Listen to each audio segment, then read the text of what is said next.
Hi hello నమస్తే ఛానల్కి స్వాగతం. నేను మీ భాస్కర్. టీఆర్ఎస్ పొజిషన్ చూద్దాం. టీఆర్ఎస్ పొజిషన్ ఎట్లా ఉందంటే అమ్మ తోడు, మనకి సపరేట్ తెలంగాణ ఎప్పుడైతే ఫామ్ అయిందో అప్పటి నుంచి వీళ్ళ రూల్ అనమాట. అంటే ఇంచుమించు 10 సంవత్సరాలు వీళ్ళు పాలనలో ఉన్నారు. జనాలు వీళ్ళ పాలనకి విసికి వేజారిపోయారనమాట. ఎట్లా అంటే అసలు ఎప్పుడెప్పుడు దిగిపోతాడా, ఎందుకంటే వీళ్ళ ప్రవర్తన కావచ్చు, వీళ్ళ వ్యవహారం కావచ్చు, మొత్తం ఎట్లా అయిపోయిందంటే దోచుకోవడము, ల్యాండ్స్ ఏమైనా ఉంటే ల్యాండ్ మాఫియా చేయడము, రియల్ ఎస్టేట్ మొత్తం వీళ్ళ చేతిలోకి వెళ్ళిపోవడము. అంతేకాకుండా ఫోన్ ట్యాపింగ్ కేసులు, రైతు బంధులు అని చెప్పేసి వందల ఎకరాలు ఉన్న వాళ్ళకు కూడా లక్షల రూపాయలు వాళ్ళ అకౌంట్లో వేయడం. లేని వాడికి ఇస్తా అంటే ఒక పద్ధతి, కానీ ఎవడి పడితే వాడికి ఇస్తా అంటే ఏందన్నట్టు. కొండలు గుట్టలు మొత్తం తోవేసిరు, ల్యాండ్లు మొత్తం తీసుకున్నారు. లాస్ట్కి మొన్న ఎలక్షన్స్లో కూడా అసెండ్ భూములు ఉన్నాయి కదా, ఆ భూములని మేము ఏదైతే ఉందో చేంజ్ చేస్తాము అన్నారు. అంటే ఏంది, ఆ భూములు అయిపోయి లాస్ట్ అసెండ్ భూముల మీద పడదామని. అంటే ఇది ప్రజాభిప్రాయము, ఇది నా అభిప్రాయం కాదు. ఇంకోటి ఏంటంటే ధరణి పోర్టల్ అని ఒకటి ఓపెన్ చేసి అందులో ల్యాండ్ ఎక్కించుకోవాలి, లేకపోతే ప్రాబ్లం. దీనివల్ల చాలా సమస్యలు వచ్చినాయి, చాలా లేనిపోయిన గొడవలు కూడా మస్తు. అంతేకాకుండా దళిత బంధు అని ఒకటి పెట్టారు.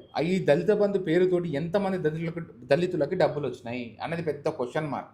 2014 ఆ టైంలో 75,000 కోట్లు మనం అప్పులో ఉన్నామని చెప్పి ఒక లెక్క. చాలామంది ఏమంటారంటే మిగులు బడ్జెట్లోనే ఉండేది అని అంటారు. సరే, ఒక 75,000 కోట్లు వేసుకుందాం.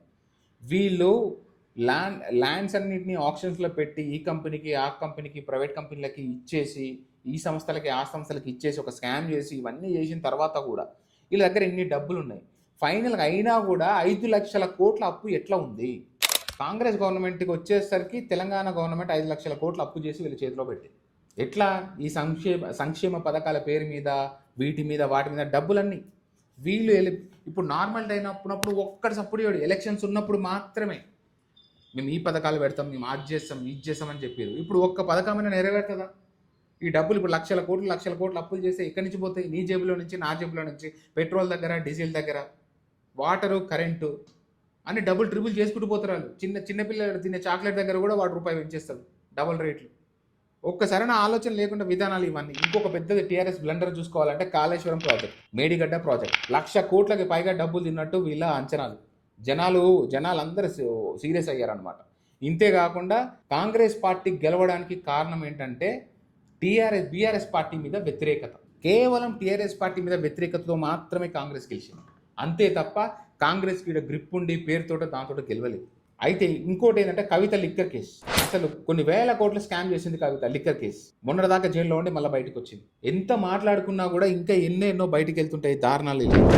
అంతేకాకుండా కేటీఆర్ అని ఒక వ్యక్తి రాముడు గురించి చాలా ఘోరంగా మాట్లాడడం జరిగింది. ఒక మతం గురించి మాట్లాడినప్పుడు చాలా చూసి మాట్లాడాల్సి వస్తుంది. రాముడిని అన్నం పెడతాడా, తిండి పెడతాడా మాట్లాడినప్పుడు బీఆర్ఎస్ పార్టీ జెండా పట్టుకునే కార్యకర్తకి నువ్వు అన్నం పెడతావా, తిండి పెడతావా? ఆడు నీ భుజాల మీద జెండా వస్తున్నాడు, మందావుతాడు, బిర్యానీ అంతవరకే. కార్యకర్త అంటున్నావు కదా, నీ పేరు జపిస్తున్నాడు కదా మీ బీఆర్ఎస్ పార్టీ. మీరు ఏం చేశారు మీ కార్యకర్తకి? మీరు చెప్పండి. మీ జెండాలు మోస్తున్నారు, మిమ్మల్ని దేవుడి పేరు మాత్రం మీరు తిండి పెడతారని మాట్లాడుతున్నావు కేటీఆర్ గారు. మీరు మీ పేర్లు ఎత్తి మిమ్మల్ని భుజాల మీద పోయాలా? మీ స్టిక్కర్లు ఉన్న టీషర్ట్లు మేము వేసుకోవాలా? మీ స్టిక్కర్లు ఉన్న ఏవైతే స్టిక్కర్లు ఉంటాయో అవి మా కార్లకు మేము అతికేసుకోవాలా? మా ఇంటికి ఎందుకు అతికేసుకోవాలి? మీరు మన తిండి పెడతారా? మాకు పెట్టారు కదా. మీరు కూడా రాజకీయాలకు వచ్చింది జనాలకు సేవ చేయడం కోసం, అంతే తప్ప మీరు దేవుళ్ళు కాదు, మీరు మనుషులే. మీకు స్టాచ్యూసు, మీరు ఒక దేవుళ్ళకి కొలవడము ఇదంతా కరెక్ట్ కాదు. ఎందుకు ఈ మాట్లాడాల్సి వస్తుందంటే రాముడి గురించి మీరు అలా మాట్లాడారు కాబట్టి నేను ఇప్పుడు ఇలా మాట్లాడాల్సి వస్తుంది. అంత మాట్లాడినోడు యాదగిరిగుట్టకి అన్ని కోట్లు పెట్టి ఖర్చు ఎందుకు పెట్టారు? ఎందుకంటే రెవెన్యూ వస్తుంది కాబట్టి అక్కడ. ఇప్పుడు సింపుల్ లాజిక్ చెప్పాలంటే ఈ గుడి తీసేసారు, ఆ గుడి తీసేసారంటే ప్రతి రాజకీయ నాయకుడు అంతే. ఇక్కడ దేవుడి మీద భక్తి కంటే, జనాల మీద ప్రేమ కంటే, పైసల మీద వచ్చే ఆదాయాల మీద అంతే వీళ్ళు. రూల్స్ వచ్చిన తర్వాత మతం అడ్డం పెట్టుకొని చచ్చిన తర్వాత దేవుడు ఉన్నాడు లేడో దేవుడికే తెలియాలి, ఎందుకంటే ఉన్నాడు లేదు. కానీ ఇక్కడ మాత్రం మనని పీల్చుకు తిరిగిన రాక్షసులు మాత్రం ఈ పొలిటికల్ లీడర్స్ అని చెప్పాలి. అందరు ఒక్కరు కాదు, ఇవి మనం కల్లారా చూస్తున్నాము. వీళ్ళు మాట్లాడే మాటలు ఎట్లుంటాయి అంటే ఒక సామాన్యుడిని, ఒక కామన్ మ్యాన్ని వీళ్ళు వాళ్ళ కింద ఏదో అడుగులకు మడుగులు దొక్కే మనుషుల్లాగా చూస్తారు ఈ రాజకీయ నాయకులు. పదవిలో ఉన్నప్పుడు ఒకలాగా మాట్లాడతారు, పదవిలో లేనప్పుడు ఒకలాగా మాట్లాడతారు. SC, ST, BC caste system తీసుకొస్తారు, మొత్తం ఆగం చేస్తారు. మీరు నిజంగా మీరు సేవ చేయాలని అనుకున్నప్పుడు లేని వాని గురించి మీరు ఆలోచించాలి, క్యాస్ట్ల గురించి కాదు. అసలు క్యాస్ట్ అనే సిస్టమే తీసి పడేయాలి ఒక బ్లాక్లో నుంచి. మీరు ఎందుకు తీయట్లేదు క్యాస్ట్ అనే సిస్టమ్? మీరు క్యాస్ట్ తీసారంటే మీ ఓట్లు పోతాయి, మీరు మతం చేసిరంటే మీరు ఓట్లు పోతాయి. రాజకీయం కావచ్చు, క్యాస్ట్ సిస్టమ్ కావచ్చు, మతాలు కావచ్చు, ఈ కుంపడి పెట్టేదే ఈ రాజకీయ నాయకులు. జనాలకి ఎప్పుడైతే తెలివి వస్తుందో అప్పుడు ఇలా పని కథం. ప్రపంచంలో ఎక్కడ లేని దరిద్రము, ఎక్కడ లేని చెత్త మొత్తం మన రాజకీయ నాయకుల వల్ల మన ఇండియాలో ఉంది. ఎలక్షన్స్ వచ్చినాయంటే దరిద్రం స్టార్ట్ అయిపోతుంది. అయినా సరే మన జనాలకి సిగ్గు రాదు. నాకు సిగ్గు లేదు, మీకు సిగ్గు లేదు. ఎందుకంటే మనం అట్లనే ఓట్లేస్తాం పిచ్చనా కొడుకులకి. ఆడు చేస్తాడా చేయడా, ఈడు మంచోడా చెడ్డోడా కాదు. నేను ఈ పార్టీ కార్యకర్త. ఆడు బొక్కే వేసినా 1,00,000 కోట్లు దొబ్బినా వాడు మొత్తం రిఫరెన్స్ ఉన్న మోడు కాబట్టి మా వాడు 1,00,000 కోట్లు దొబ్బిండ్రా అని మనం మాట్లాడుకుంటాం. అంతే తప్ప ఎలక్షన్స్ ఓటు గుద్దేటప్పుడు నిన్ను మనం ఓటయ్యా వీడు మంచోడు కాదు, వీడు చెడ్డోడు కానీ ఉంటాడు. అయినా కూడా మన ఎలక్షన్ సిస్టంలో కూడా ఒక ప్లేస్లో ఇద్దరు నించున్నప్పుడు వాళ్ళిద్దరిని ఒక డిబేట్లో కూర్చోబెట్టి నువ్వేం చేస్తావురా, నువ్వేం చేస్తావు అని అడిగినప్పుడు నేను ఇది ఇస్తా, నేను అది ఇస్తా, నేను ఇది పోటీ చేస్తాను, ఇది పీకేస్తా, ఇది పోటీ చేస్తా అన్నప్పుడు అరే డబ్బులే లేవు మీరు ఏ నుంచి ఇస్తారా అని మన జనం అడగొచ్చు కదా. ఈ సిస్టమ్ మన దగ్గర పెట్టవచ్చు కదా. ఈ సిస్టమ్ వస్తే ఎంత బాగుంటుంది. పరిపాలన చేయండి చాలరా. మా దగ్గర డబ్బులు గుంజుకొని అది చేస్తాం అని చెప్పేసి ఈ పథకాలు పెట్టింది కరెక్టే. ఈ పథకాల్లో కనీసం ఒక 25% అయినా జనాలకు అంతుందని మీరు నమ్ముతున్నారా? 75% కాదు 80% ఈ రాజకీయ నాయకులే దెబ్బతింటారు. ఇంత దారుణం. ఈ రేషన్ కార్డులు కావచ్చు ఇవన్నీ జరుగుతున్నాయి కదా. మీకు ఇంకో చిన్న లాజిక్ తెలుసా? ఇది అప్రూవల్ కావాలంటే కూడా డబ్బులు కట్టాలి తెలుసా మీకు? బయట జనాల దగ్గర అదే జరుగుతుంది. అసలు ఏందో సిస్టమ్. ఈ సిస్టమ్ పోవాలంటే అసలు ఈ లూప్ హోల్స్ వల్ల చాలా. ఇంకోటి బీజేపీ పార్టీ గురించి మాట్లాడుకోవాలంటే బీజేపీ పార్టీ అనేది ఇప్పుడు మతం పేరుతోటి వస్తుందని చాలామంది మాట్లాడుతున్నారు, కానీ వాస్తవానికి ఒప్పుకుంటా. ఎందుకంటే మీరు ఈ మతాన్ని తీసుకొచ్చి దీన్ని రాజకీయం చేసిందే మీ రాజకీయ నాయకులు. ఇప్పుడు చూస్తుండగా పెద్దమ్మ తల్లిని లేపేశారు. కోపం రాదా ఒక వ్యక్తులకి? అంత దారుణమా? హిందువులు కూడా భరిస్తూ వచ్చి ఎన్ని రోజులను భరిస్తారు వాళ్ళు? వాళ్ళకంటూ ఒకటి ఉండాలి కదా. అందుకే సపరేట్గా ఫామ్ అయిపోయింది, ఒక సిస్టమే ఫామ్ అయిపోయింది. ఇప్పుడు ఎవరు ఆపాలన్నా కూడా ఆపలేరు, కష్టం. సెక్యులరిజం అనేది కేవలము రాసుకున్నాం అంతే, ఎవరు పాటించట్లేదు. ప్రతి మనిషికి ప్రతి ఒక్కడికి ఉండాలి. 2 sides ఉండాలి సెక్యులరిజం అనేది. 1 side ఉంటే ఇట్స్ నాట్ కరెక్ట్.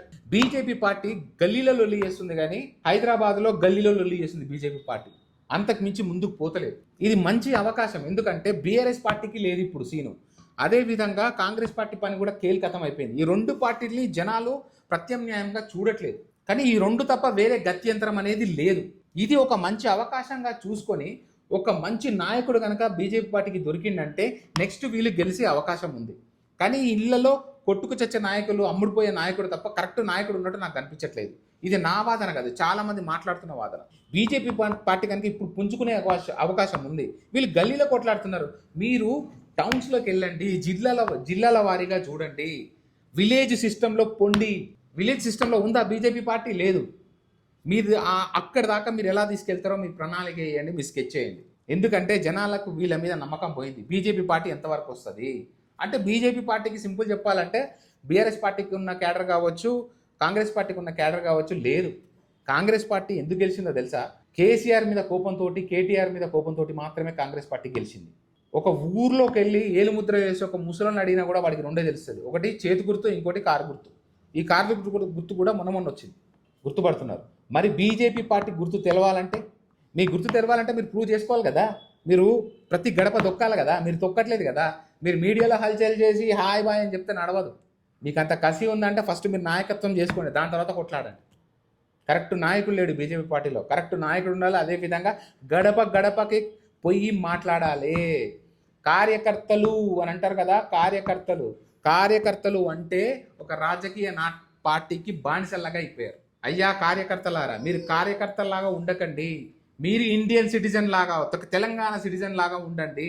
ఎవడు మంచోడో ఎవడు చెడ్డోడో చూసుకోండి. ఈ అవేర్నెస్ తెచ్చినా చాలు బీజేపీ పార్టీ.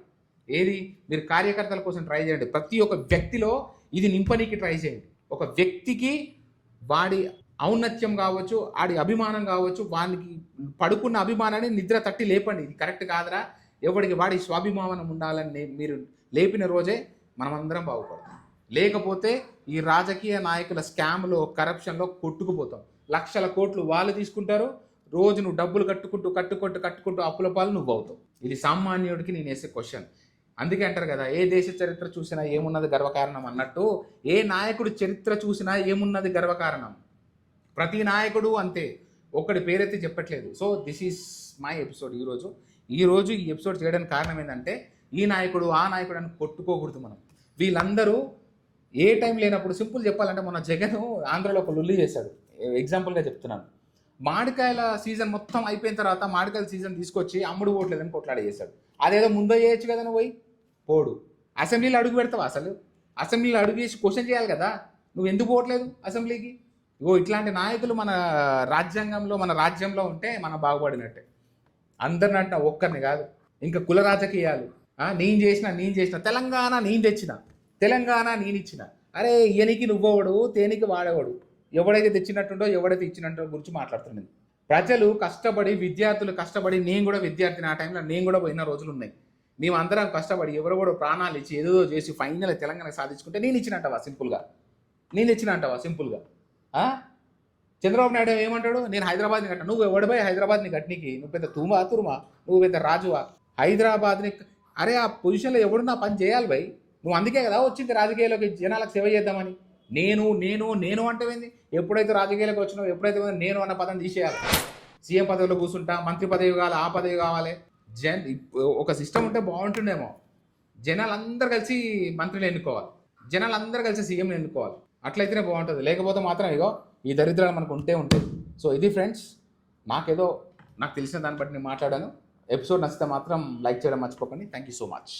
ఇది ఇంకోటి, ఎవరిని ఉద్దేశించి ఏం మాట్లాడలేదు. నేను ఉన్నది ఉన్నట్టు మాట్లాడి ట్రై చేశాను. ఎవరి సైడ్ తీసుకోలేదు. And this is my side. Thank you so much. ఉంటాను.